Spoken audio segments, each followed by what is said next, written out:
नमस्कार। आप सभी कैसे हैं? आज के इस वीडियो में मैं आपसे एक ऐसे कॉमन टॉपिक के बारे में बात करने वाला हूं जिसे लगभग सभी परीक्षाओं में पूछा जाता है। तो आइए हम इसके बारे में जानते हैं। और आज ये जो नोट्स मैंने क्रिएट किए हैं आप इसे टेलीग्राम पर प्राप्त कर सकते हैं। टेलीग्राम का लिंक मैंने वीडियो के डिस्क्रिप्शन बॉक्स में दिया है, या फिर जोवियल स्टडी के नाम से भी आप टेलीग्राम पर सर्च करेंगे तो वहाँ पर भी आपको चैनल मिलेगा। वहाँ पर भी ये हैंड रिटन नोट्स आप प्राप्त कर सकते हैं।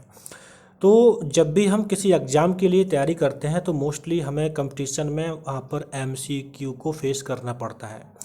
और ऑब्जेक्टिव क्वेश्चन या जो एमसीक्यू होते हैं उन्हें हम तभी अच्छे से सॉल्व कर सकते हैं जब हमने बेसिकली चीज़ों को पढ़ा हो। तो आज के इस वीडियो में मैं आपसे बात करने वाला हूँ सौर ऊर्जा, उसके लाभ, उसकी कमियों के बारे में, उसके उपयोग के तरीक़ों के बारे में, और इसके बाद नेशनल सोलर मिशन और इंटरनेशनल सोलर एलियंस के बारे में। This is very important topic. आपकी सभी परीक्षाओं के लिए किसी न किसी स्तर से क्वेश्चन पूछ लिया जाता है, तो आप इसे देखिए और वीडियो के अंत में जो मैंने एमसीक्यू प्रेजेंट किए हैं आप उनको खुद से हल करने का प्रयास कीजिए। वैसे मैं आंसर डिफाइन कर दूंगा, लेकिन अगर आप इस पूरे थ्योरी को, बेसिक कॉन्सेप्ट को समझेंगे तो अपने आप ही आप उत्तर दे सकते हैं। तो आप इसे अंत तक देखिएगा, अपने फ्रेंड्स को शेयर कीजिएगा, बिकॉज डिटेल्ड स्टडी करना बहुत ज़रूरी हो जाता है जब हमें वास्तव में चीज़ों को अच्छे से तैयार करना हो। तो आप मेरे साथ जुड़े रहें। आते हैं तो हम शुरू करते हैं सोलर एनर्जी के बारे में। ये बहुत ही कठिन नहीं है, हम सभी जानते हैं। तो जल्दी से बात करते हैं, इसके बाद जो खास खास बातें हैं उनको हम ध्यान रखेंगे। देखिए, हम सभी जानते हैं कि अभी तक तो हम भयंकर तरीके से जो हमारे पास ट्रेडिशनल यानी जो पारंपरिक ऊर्जा के स्रोत हैं हम उन्हीं पर मोस्टली निर्भर हैं। अब तो खैर इस टाइम पर हम देख रहे हैं कि काफ़ी कुछ चेंज हुआ है, लेकिन पारंपरिक ऊर्जाओं का दोहन बुरी तरीके से हुआ है। जैसे डीजल पेट्रोल की बात कीजिए आप, तो उनका तो भाई एक निश्चित समय है ना, वो जीवाश्म ईंधन है। उनका एक निश्चित समय है जिसको हम निश्चित समय तक उपयोग कर सकते हैं, बट बाद में क्या होगा। इसलिए नीड होती है नवीकरणीय ऊर्जा के स्रोतों की, ताकि हम भविष्य में जो भी हमारी आवश्यकताएं हैं उसके लिए ऊर्जा की प्राप्ति लगातार होती रहे।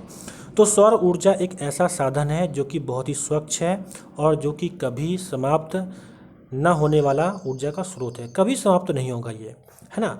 तो ये बहुत ही खास है, बहुत ही सिंपल है, सभी लोग जानते हैं। आजकल तो घर घरों में सोलर पैनल भी लोग यूज करने लगे हैं। अब देखिए कि ये कैसे क्या है, कैसे महत्वपूर्ण है, क्या क्या चीज़ें हैं इससे जुड़ी हुई, उसको समझते हैं। हमें ये ध्यान रखना है कि अगर सौर ऊर्जा की हम बात करें तो पृथ्वी पर, आप इस बात को अच्छे से जानते हैं कि पृथ्वी पर हर जगह पर सौर ऊर्जा सफिशिएंट मात्रा में नहीं होती है। तो पृथ्वी पर किन हिस्सों में सौर ऊर्जा सफिशिएंट मात्रा में होती है? कर्क और मकर रेखाओं के मध्य जो देश स्थित होते हैं वहाँ पर सौर ऊर्जा अपार मात्रा में आती है ना। इस बात को आप जानते होंगे कि कर्क और मकर रेखाओं के बीच में जो देश हैं वहाँ पर, या फिर जो भी क्षेत्र है उस क्षेत्र में सौर ऊर्जा या फिर जो सौर की रोशनी है वो पर्याप्त मात्रा में मिलती है। इसलिए सौर ऊर्जा का उपयोग वो सभी देश बहुत अच्छे से कर सकते हैं जो देश कर्क और मकर रेखाओं के बीच में स्थित हैं। इसलिए कहा गया है कि कर्क और मकर रेखाओं के मध्य स्थित देशों के लिए अपार संभावनाएं हैं, है ना। और अगर इसी बात को हम करें तो हमारे देश यानी भारत की लोकेशन भी इन्हीं के बीच में है। तो इसलिए इसकी दृष्टि से भारत की भौगोलिक स्थिति बहुत ही अनुकूल है। यानी भारत एक ऐसा देश है जहाँ पर सौर ऊर्जा बहुत ही प्रचुर मात्रा में या अपार मात्रा में मिलती है। यहाँ पर सौर ऊर्जा की कमी नहीं है।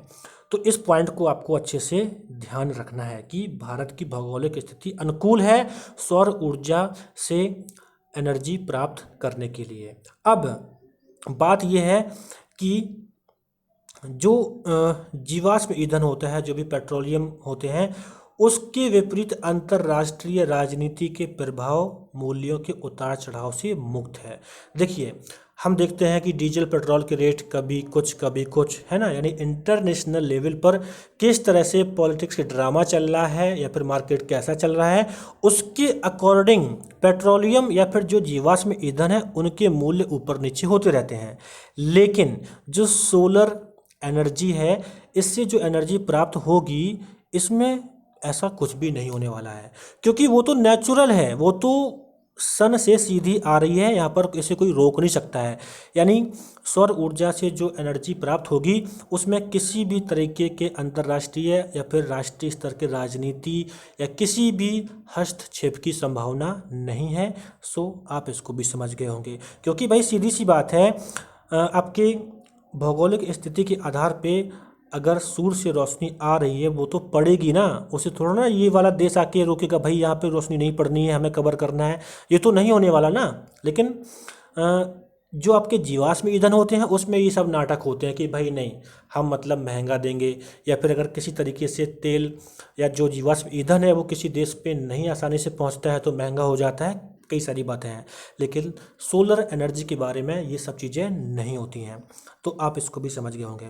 अब हम ये जानेंगे कि सोलर एनर्जी से लाभ क्या है। तो लाभ सभी लोग जानते हैं कि प्राकृतिक होता है, निःशुल्क होता है, असीमित मात्रा में उपलब्ध है और हरित गृह गैसों का उत्सर्जन नहीं करता है, सभी लोग जानते हैं। लेकिन आपने क्या कभी कमियों के बारे में सोचा है? इसकी कमियां भी होती हैं। कमियां ये है कि इसकी जो स्टोरेज की टेक्निक है वो अभी उतनी ज़्यादा डेवलप नहीं है, लेकिन फिर भी अगर हम हाल के ही वर्षों में देखें तो पहले से बहुत ज़्यादा उन्नति कर ली गई है। लेकिन तब भी इसकी अभी ये कमी है कि इसको हम बहुत बड़े मात्रा में स्टोरेज नहीं कर पाते हैं। अब देखिए, इसमें एक कमी और है कि इसमें बहुत ज़्यादा इन्वेस्टमेंट होता है ना। आप देखते हैं कहीं पे अगर कोई सोलर प्लांट सेटअप किया जाता है तो उसकी जो कॉस्ट होती है वो बहुत ज़्यादा होती है। इसके बाद उपलब्धता भौगोलिक स्थिति एवं मौसम व ऋतु पर निर्भर करती है। मतलब कि अगर वो देश जहाँ पर सौर की रोशनी सतत रूप से नहीं पहुँचती है या फिर वहाँ की जो भौगोलिक स्थिति की वजह से जो मौसम और ऋतु है उसकी वजह से अगर वहाँ पे सौर की रोशनी नहीं पहुँचेगी तो उसकी समस्या की वजह से वह देश सौर ऊर्जा को प्राप्त नहीं कर पाएगा और एक स्थान पर 365 दिन नहीं रहती है। हम इस बात को जानते हैं कि जैसे अगर हम भारत की ही बात करें, अपने भारत देश की, तो हमारे देश में ही सर्दियों के मौसम में उतनी ज़्यादा सौर ऊर्जा प्राप्त नहीं होती है। तो ये इसकी कुछ कमियां हैं, लेकिन इस कमियों के बावजूद भी अगर हम देखें तो ये बहुत ज़्यादा लाभकारी है, क्योंकि टेक्निक को डेवलप करके अब बहुत सारे नए नए स्रोत फाइंड किए गए हैं कि कैसे हम स्टोरेज कर सकते हैं सोलर एनर्जी को और कैसे अधिक मात्रा में इसे हम उपलब्ध करा सकते हैं, विकसित कर सकते हैं। तो लाभ और कमियों से आप परिचित हो गए हैं। अब बात ही करते हैं कि जो सौर ऊर्जा है इसके उपयोग के तरीके क्या हैं। तो इसको देखिए, मोस्टली लोग समझते हैं कि जो सौर ऊर्जा है उसका उपयोग केवल एक माध्यम से किया जाता है कि अपने छत पर एक सोलर पैनल का यूज कीजिए और उससे इलेक्ट्रिसिटी को प्राप्त कीजिए। बट हमें ध्यान रखना है कि सौर ऊर्जा के उपयोग के दो तरीके होते हैं। एक होता है सोलर फोटोवोल्टिक एनर्जी, यहाँ पे सोलर लिखा हुआ है, सोलर फोटोवोल्टिक एनर्जी। इसमें क्या होता है, सोलर रेडिएशन को सोलर फोटोवोल्टिक के द्वारा अवशोषित करके डायरेक्ट करंट का निर्माण किया जाता है। जैसे कि हम लोग देखते हैं ना, घरों में जो सोलर पैनल होता है वो हुआ, स्ट्रीट लाइट हुई या वाटर पंपिंग हुआ, है ना। सीधा क्या है कि एक सोलर पैनल का यूज करते हैं, उस पर सनलाइट आती है और वहाँ से आपका डायरेक्ट करंट यानी डीसी करंट उत्पन्न होता है, जिसको इन्वर्टर के माध्यम से एसी में चेंज करके उपयोग किया जाता है। एक तो मेथड ये हो गया। दूसरा मेथड ये होता है कि सोलर थर्मल के माध्यम से एनर्जी उत्पन्न की जाती है। जैसे आपको याद होगा ना कि जैसे किसी डैम पर वाटर को इकट्ठा करके वाटर के माध्यम से टरबाइन को घुमाया जाता है, या फिर कहीं पे वाटर से वेपर बना के यानी वाटर से भाप बना के टरबाइन को घुमा के बिजली उत्पन्न की जाती है। उसी तरीके से सोलर थर्मल एनर्जी भी है और इसका दूसरा एक नाम है कंसंट्रेटिंग सोलर पावर, है ना। आप ध्यान रखिए, इसका एक दूसरा नाम होता है कंसंट्रेटिंग सोलर पावर। तो इसमें क्या होता है, इसके माध्यम से हम क्या करते हैं, जो सन रेडिएशन होता है, सन रेडिएशन के माध्यम से जल और पिघले नमक को गर्म करते हैं, जलवाष्प बनाते हैं और उस जलवाष्प से टरबाइन को घुमाते हैं और क्या होता है, हमको बिजली प्राप्त होती है। और यहाँ पर जो बिजली प्राप्त होती है वो हमको सीधी एसी के फॉर्म में यानी अल्टरनेट करंट के फॉर्म में प्राप्त होती है, प्रत्यावर्ती धारा के रूप में बिजली प्राप्त होती है। तो हमें ये ध्यान रखना है, एग्जाम के दृष्टिकोण से ध्यान रखना है कि जो अगर सोलर फोटोवोल्टिक इलेक्ट्रिसिटी जहाँ पर होती है वहाँ पर डीसी बनता है, इन्वर्टर के माध्यम से एसी में चेंज किया जाता है, तब उपयोग करते हैं। और अगर सोलर थर्मल एनर्जी है या फिर कंसंट्रेटिंग सोलर पावर का यूज करके हम बिजली उत्पन्न करते हैं तो वहाँ पर सीधा सा हमको एसी करंट मिलता है। तो ये पॉइंट आपको ध्यान रखना है। इसके बाद इसके बाद बहुत ही इम्पोर्टेंट है, कुछ पॉइंट यहाँ पर मैं आपको बताना चाहूँगा, उसके बाद बताऊँगा दूसरी चीज़ को। देखिए, जो आपका सोलर थर्मल एनर्जी या जो कंसंट्रेटिंग सोलर पावर होता है उसमें एसी उत्पन्न होती है सीधी, यानी प्रत्यावर्ती धारा उत्पन्न होती है। और आपका जो सोलर फोटोवोल्टिक पावर होता है उसमें डीसी उत्पन्न होती है, उससे हम एसी प्राप्त करते हैं इन्वर्टर की सहायता से। तो आप इसे ध्यान रखिएगा। इसके बाद यहाँ पर एक बहुत ही कॉमन बात बता दूँ कि जो भी टरबाइन बेस्ड जो भी जनरेटर होते हैं वहाँ पर हमको एसी मिलती है। और जो हमारा सोलर थर्मल एनर्जी होती है तो वहाँ पर भी हम क्या करते हैं, वहाँ पर भी हम वाष्प बनाते हैं और उस वाष्प के माध्यम से हम टरबाइन को घुमाते हैं तो सीधा हमको एसी मिलता है। So this is important point कि जो भी टरबाइन बेस्ड जनरेटर होते हैं उनसे डायरेक्ट एसी मिलती है, लेकिन जो सोलर फोटोवोल्टिक पावर होता है उसमें हमको डीसी मिलती है, वहाँ पर इन्वर्टर के माध्यम से हम एसी में चेंज करते हैं। तो आप इसे ध्यान रखिएगा। अब यहाँ पर थोड़ा सा कुछ खास है जो कि ऑर्गेनाइजेशन के बारे में है, जैसे कि आपका इंटरनेशनल सोलर अलायंस है और नेशनल सोलर मिशन। ये थोड़ा सा जान लीजिए बिकॉज इनसे डायरेक्ट क्वेश्चन पूछ लिए जाते हैं। आपका जो नेशनल सोलर मिशन है ये 11 जनवरी 2010 को स्थापित हुआ था और इसका जो लक्ष्य था वो था कि वर्ष 2022 तक 20 गीगावाट सौर विद्युत का उत्पादन करना था। लेकिन हुआ ये कि जब गवर्नमेंट को लगा कि वो इसे आसानी से प्राप्त कर सकते हैं तो उन्होंने 2015 में 100 गीगावाट का लक्ष्य बना लिया। तो आप सीधा सीधा ध्यान रखिए कि नेशनल सोलर मिशन का स्थापित वर्ष इतना है और लक्ष्य इसका इतना हो गया है अब। तो इसे आप सीधा याद कर सकते हैं। इसके बाद यहाँ पर एक और भी जो इम्पोर्टेंट एक कॉन्सेप्ट याद रखना है इंटरनेशनल सोलर अलायंस के बारे में, कि जो आपका ये अंतर्राष्ट्रीय जो सोलर अलायंस है इसमें क्या है, 121 देश इसमें सहयोग कर रहे हैं, 121 देशों का संगठन है।